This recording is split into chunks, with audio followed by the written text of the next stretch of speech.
Ever since I was a kid, I've had an obsession with the spectacle of motorsports. I remember some very fond memories of miserable camps at Bathurst and the TV blaring with the roar of V8 Commodores and Falcons on every single race weekend. When I got my first Xbox, I racked up hundreds of hours on Forza 3 building on my favourite cars and racing them through fields at a bazillion kilometres per hour. Eventually I got myself a sim wheel and I decided I wanted to teach myself how to drive faster and more sideways. I have Dirt Rally 2 to thank for giving me the skills to dodge trees and get cars out of sticky situations, which I'm embarrassed to admit has saved my neck more than once. At some point I decided that drifting was the coolest thing in the world, so I built myself my own computer and started to drift on Assetto Corsa, which some consider to be one-to-one with real life. I did spend a little more time than I'd like to admit on Assetto, and I taught myself how to code and even created my own mods for the game. Eventually, I did decide to try out the pinnacle of racing sims, iRacing. I was constantly starting at the back of the pack and just trying to stay on track,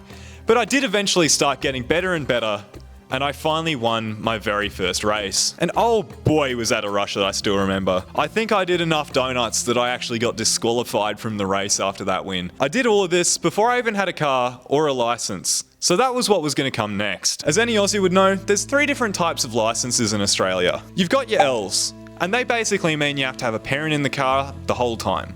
You're limited to about 90 k's an hour, and it's not really a fun time. Next on the ladder are the infamous P plates, the namesake of my channel. Getting your Ps is probably the biggest milestone of growing up in Australia, and it's really what marks the very beginning of your freedom and your adult life. I think everybody can remember getting their Ps, immediately picking up your best mate, and heading straight towards a Macca's drive-thru to spend your whole paycheck that you earned at that very same drive-thru.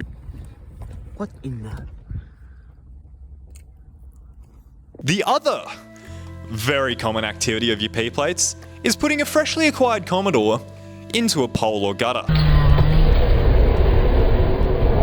Thankfully I skipped that all too common activity and I went straight off to building my own car. This is my 2001 VX Commodore. I bought it a year ago for a whopping $2,000, which was very low for the time. The previous owner had already moved on to a new car, so the car was basically just sitting around waiting for a very peaceful death. Unfortunately, I wasn't going to let this happen, so I snapped it up and immediately began modifying it. It did have some technical gremlins at the start, but I spent the majority of my L's ironing these out and eventually got it to a point where it was reliable enough to drive to school every day. I've been out to countless car meets and on many a spirited drive, but I've never really been able to push the car to its limits in a safe, legal environment. For years, I've always seen motorsports as something that's just too expensive and out of reach for me to ever be able to achieve. It wasn't until recently that I learnt how to get onto track for cheap and not need to buy $1 million race car that requires a team of people to keep running. There's a local hill climb here in Canberra called the SGMA Hill Climb that you can get to for a couple of $100. So that's what we're going to do here. Before we get to the actual track though, there are a few minor prep things,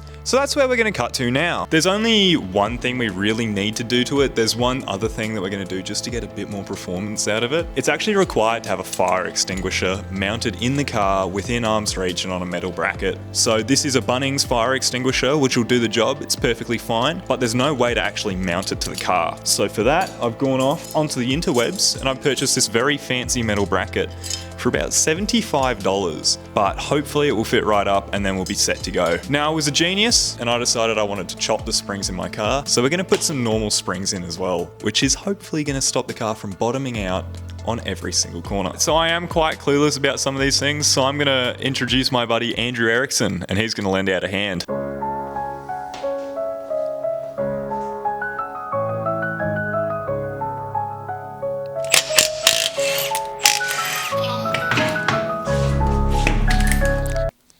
That This right here is what I was running in the car. I decided I wanted cool stance car, so half a spring it is. You can see next to the original spring that there was quite a bit of material removed, which caused the car to sit very, very low and ride very poorly. So now I've got these, which are stiffer and quite a decent bit shorter than the originals, and hopefully it's going to look hell mad.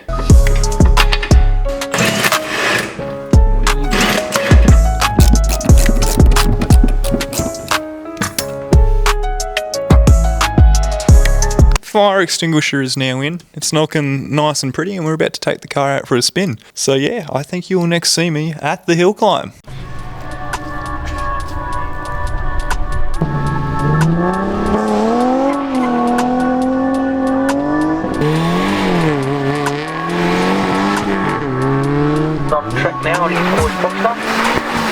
Sector time is a 2.79.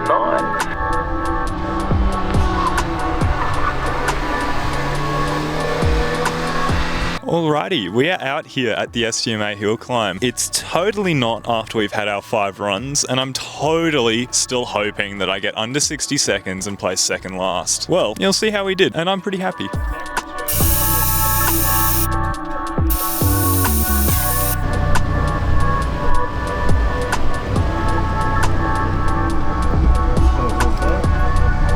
Race car.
So we ended up running, our top run was 46.7. It was on our last run. It's probably the only one I showed you, to be honest. The other ones were pretty boring to watch. That's the one when I decided I was going to start pumping Creed and then spin every corner.